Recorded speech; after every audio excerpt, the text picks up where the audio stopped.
Fannie Mae's Christmas by Catherine Davis Tillman. This was published in the Christian Recorder, December 1921. It was a long time ago, for it was in 1877 that Fannie Mae, a dear little girl with brown face and long silky braids of hair, of which she was very proud when it was properly beribboned, lived on York Street in the city of Louisville, Kentucky. In addition to her beautiful hair, Fannie Mae had other attractions. She had bright black eyes that seemed ever to hold a smile lurking in their depths, and a disposition that made her loved from one end of the street from which she lived to the other. Fannie Mae's father worked across the street in the big tobacco factory on the corner where he and 100 others of Negro American ancestry stemmed and packed tobacco for shipping. Fannie Mae's mother, a fair little woman of frail physique, worked for a kind white family when she was able.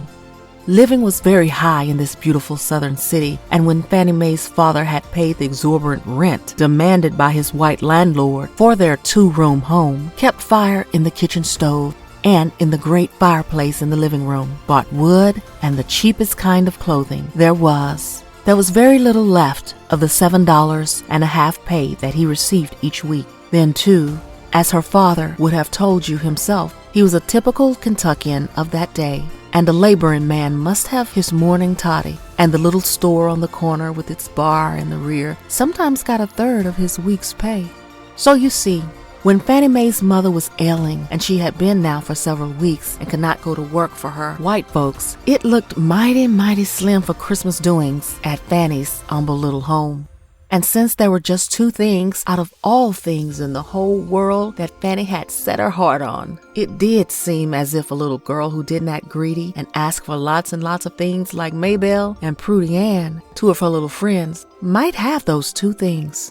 But while Fannie Mae was only 8, she had lots of sense, and Granny Hope, who lived next door, always declared she was old in the head because she was so thoughtful. She spoke of these two things as she ate her share of corn cake and sorghum at supper. "I just wish Santa Claus would bring me just two things out of all the millions of things he's got in his sleigh," she sighed. "What's that, Fannie Mae?" said her father, who was very fond of his little daughter. "I want a great big doll that can shut its eyes and go to sleep when I rock and say, 'Mama,' when you squeeze it. And then I want a great big cradle bed to put it in. Me and Prudy Ann and Maybelle saw one in the store when we took the white folks' clothes home. Oh, Pappy, it was just beautiful. If I had a big doll in bed, I wouldn't want another thing. All the other children get something to play with but me. I ain't got no little brother and sister.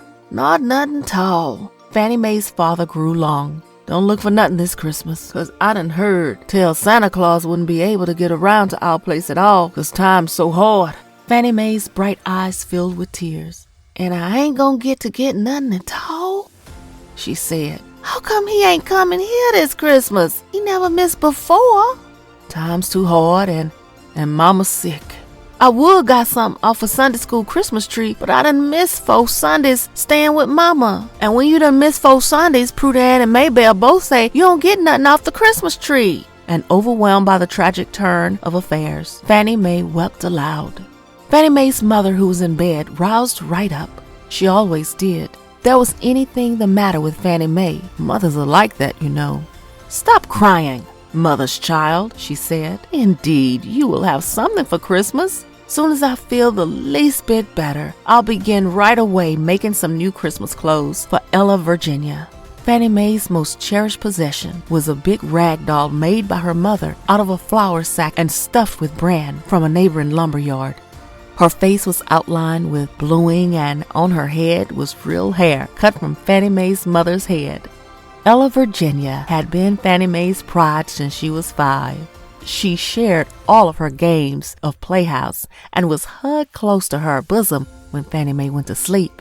But constant wear with an active little mistress like Fannie Mae had reduced Ella Virginia to a mere wreck of her former self.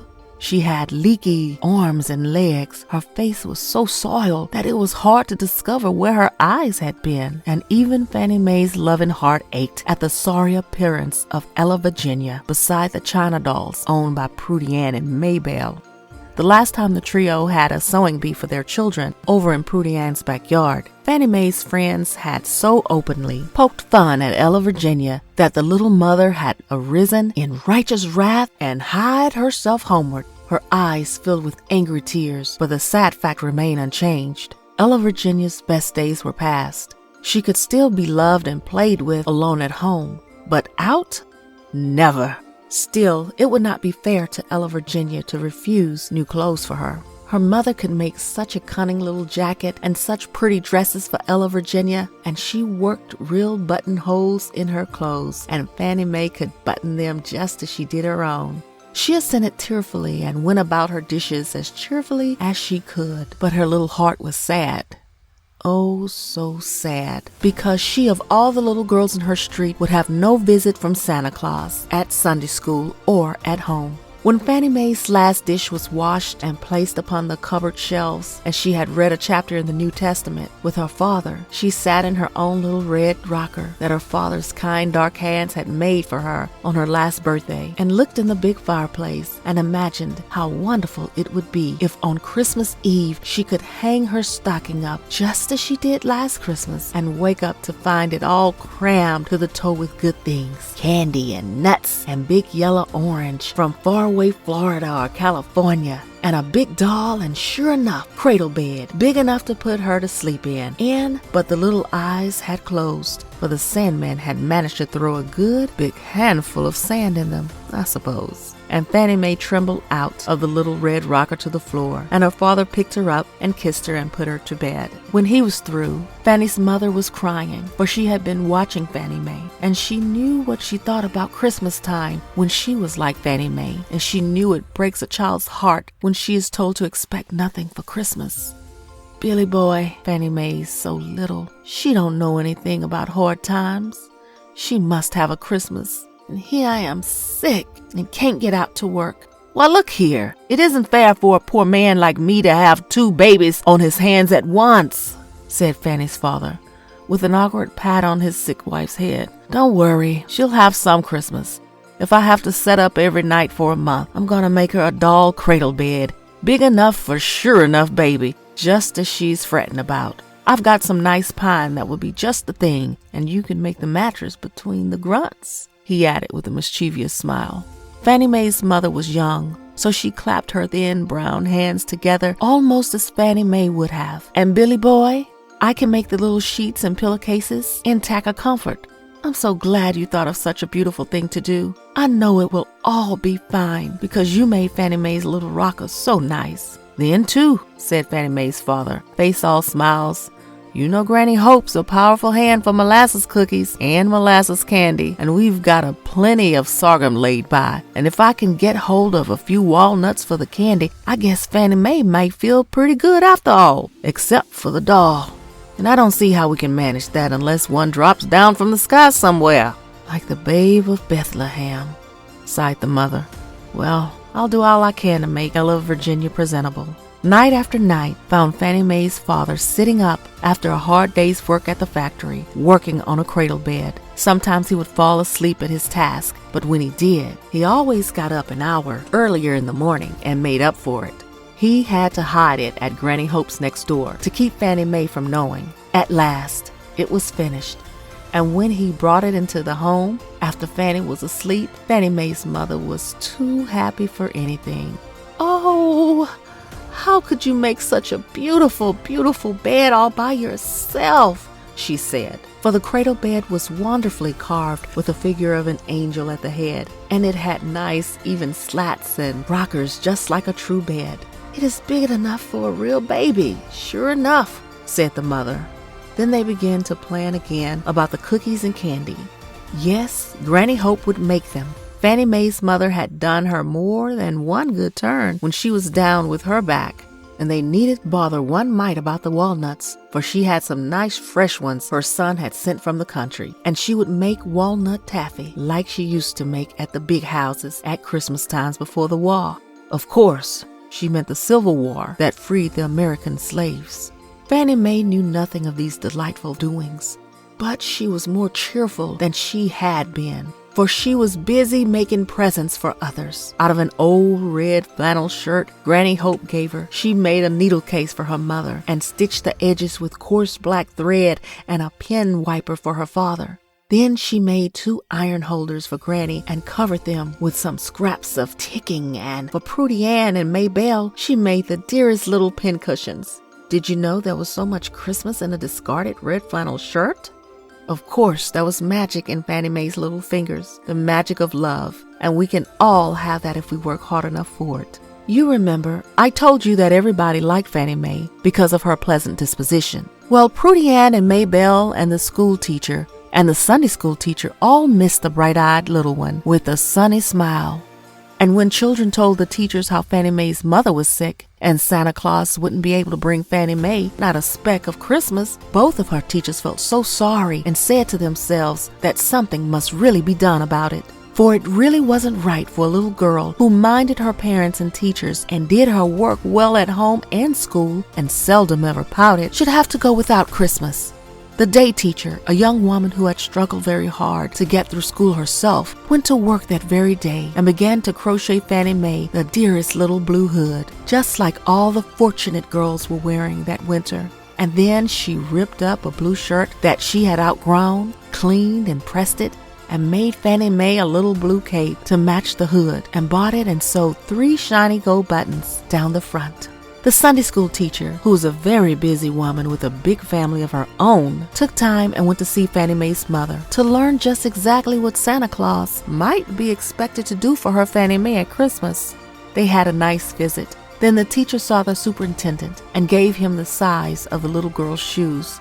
And he said the Sunday school Santa Claus would be happy to put a nice new pair of shoes on the Christmas tree for Fannie Mae, together with a regular treat, and the teacher thanked him and bought a pair of stockings to go with the shoes. And they hung them on the Christmas tree with 200 pink, red, yellow, white, and blue bags of candy and nuts. Christmas Eve night, the day teacher, who had the hood and cape all done, tied it up nice, smelly paper, with a blue ribbon, came for Fannie Mae to go to the Christmas tree. It was the first time she knew she was going to get to go. "Uh-oh," she fairly screamed. "Going to the Christmas tree? Going to the Christmas tree? Got a new blue hood, got a new blue cape." She danced up and down with joy. Her mother and day teacher were happy too. By and by, here came Prudy Ann and Maybelle to see if Fannie Mae could go. Oh, she could. And her silky braids looked so pretty under the new hood, and the cape was just right. And oh, wasn't it just beautiful world after all? A beautiful Christmas world. At the church, a wonderful Christmas tree sparkled with candles and gifts, and the superintendent told of the babe of Bethlehem, in whose honor the gifts were made. There was a concert, 2 dialogues, songs, and speeches about Christmas. The day teacher held the children spellbound with "The Night Before Christmas," and at the close, the gifts were distributed.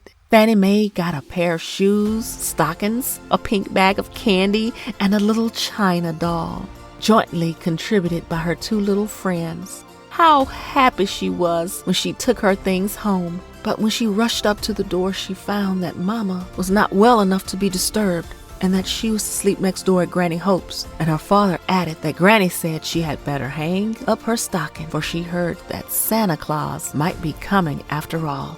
Fannie Mae didn't really mind staying with Granny, but she would rather stayed home on this particular night to talk all that had taken place. Over at Granny Hope's, she snuggled under the warm Irish chain quilt and peeped out every little while to see if she could see any sign of Santa Claus. But at last, the Sandman got her, and it was a bright day when she heard Granny stirring and jumping, and out of bed cried quickly, "Christmas gift! Granny! Christmas gift!" "Oh, you caught me, did you, you little booger?" said Granny, and gave her a big red apple. And then Fannie Mae rushed to the fireplace. There was a stocking she had hung the night before, fat and mysterious looking. In it she found molasses cookies, candy, and a gingerbread man. Fannie rushed into her clothes and hurried home. But what was that standing in the middle of the kitchen floor? A cradle bed, the prettiest you ever saw, big enough for Ella Virginia or a live baby. It had a mattress and pillows and the daintiest comforter imaginable. "Oh, Papa! Oh, Mama!"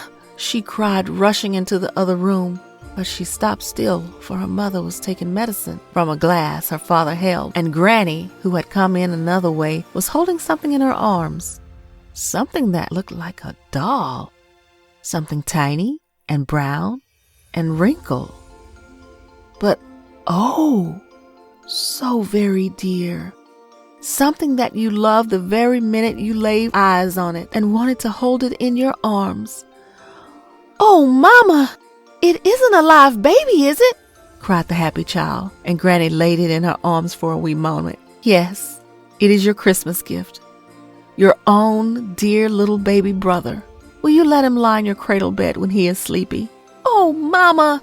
Oh, Daddy!"